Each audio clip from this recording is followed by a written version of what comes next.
Hah, kamu pernah nggak punya ide bagus banget di kantor? Kamu udah siapin matang-matang, kamu udah siap presentasiin, dan begitu kamu bilang ke atasan, nggak perlu, jalanin dulu aja yang udah ada. Dan kamu cuma bisa diam. Nah, yang menarik adalah itu bukan soal atasan yang nyebelin. Itu adalah gejala dari sesuatu yang jauh lebih dalam. Pemimpin yang salah memilih gaya kepemimpinannya. Hai, saya Laswadi Arsy, Simba 51 AUGM. Dalam 5 menit ke depan, saya mau jelasin kenapa itu bisa terjadi, apa dampaknya bagi kamu sebagai anggota tim, dan yang paling penting, gaya kepemimpinan apa yang seharusnya dipakai.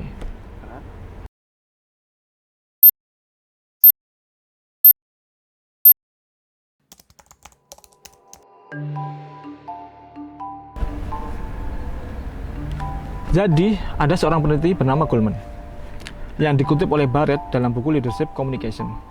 Dia bilang bahwa ada 6 gaya kepemimpinannya. Bayangin ini kayak diagram spektrum.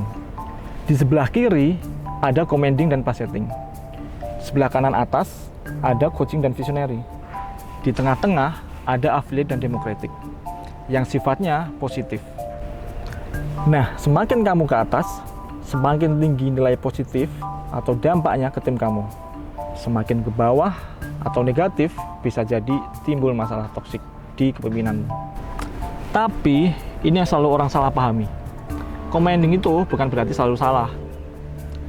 Yang salah itu, pakai gaya kepemimpinan nggak sesuai dengan konteksnya.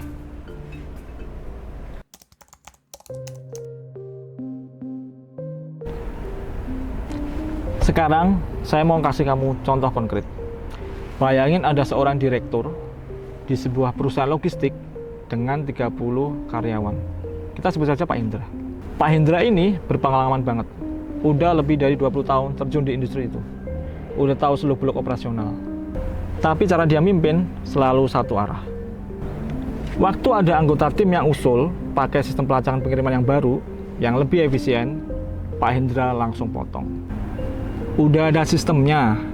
Kalau kamu nggak bisa pakai sistem yang sudah ada, berarti kamu yang bermasalah.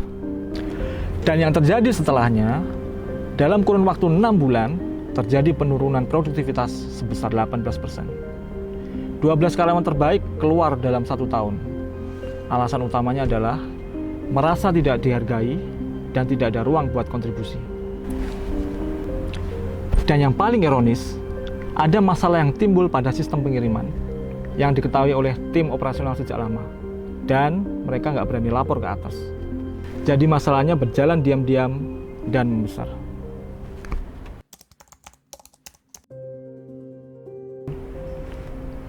Nah, apa yang dilakukan Pak Hendra itu namanya overuse dari gaya kepemimpinan commanding dan passionate. Gaya commanding itu sebenarnya punya fungsi yang legitimate. Misal saat perusahaan sedang krisis, gaya commanding itu yang paling cocok. Leader akan memberikan perintah kepada tim di bawahnya, dan tim akan melaksanakannya tanpa banyak bertanya. Tapi, kalau itu udah jadi default kamu setiap hari, yang terjadi adalah karyawan kamu akan belajar untuk diam. Bukan karena nggak punya ide, tapi mereka merasa kalau menyampaikan ide itu sama dengan resiko. Dan ini yang Barrett bilang di bukunya. Leaders reveal their leadership style primarily by how they choose to communicate with employees. Dengan kata lain, cara kamu ngomong ke tim kamu sama dengan cara kamu memimpin. Kalau kamu selalu memotong pembicaraan, selalu menolak, selalu menjadi yang paling benar, maka kamu gak hanya kehilangan ide yang bagus dari tim, tapi kamu akan kehilangan kepercayaan dari timmu.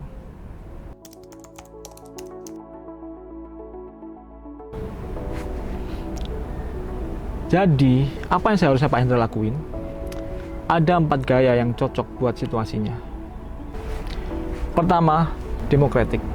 Bikin meeting yang beneran dengerin input dari bawah. Karyawan lapangan sering lebih tahu masalah operasional jauh sebelum manajemen tahu. Mereka hanya perlu ruang yang aman buat ngomong.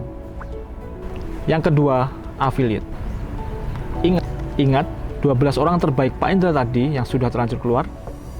Tim yang tersisa moralnya berada dalam titik terendah. Disinilah affiliate masuk. Sambungan kembali hubungan antar orang, pulihkan kepercayaan, dan tunjukkan bahwa kamu peduli dengan mereka sebagai manusia, bukan sebagai mesin. Ketiga, coaching. Daripada motong ide, coba tanya balik. Oke, menarik.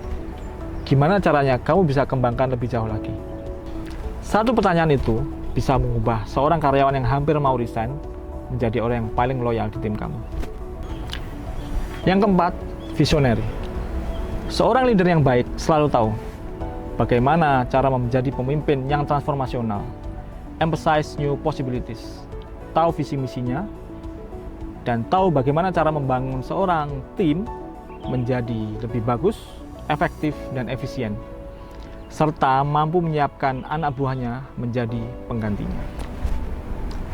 Dan ini semua bukan berarti Pak Indra harus jadi pemimpin yang kurang tegas atau lembek. Justru sebaliknya, pemimpin yang kuat adalah pemimpin yang tahu kapan harus tegas dan tahu kapan harus dengerin.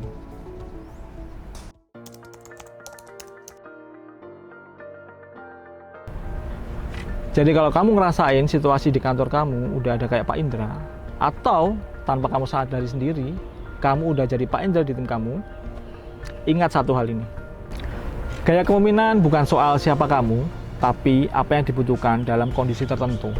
Atau simpelnya, baca ruangan, baca timmu, lalu pilih gaya kepemimpinanmu. Itu dulu dari saya. Kalau video ini bermanfaat, share ke teman kamu yang lagi struggling dengan pemimpin atau yang lagi jadi pemimpin. Sampai ketemu di video berikutnya.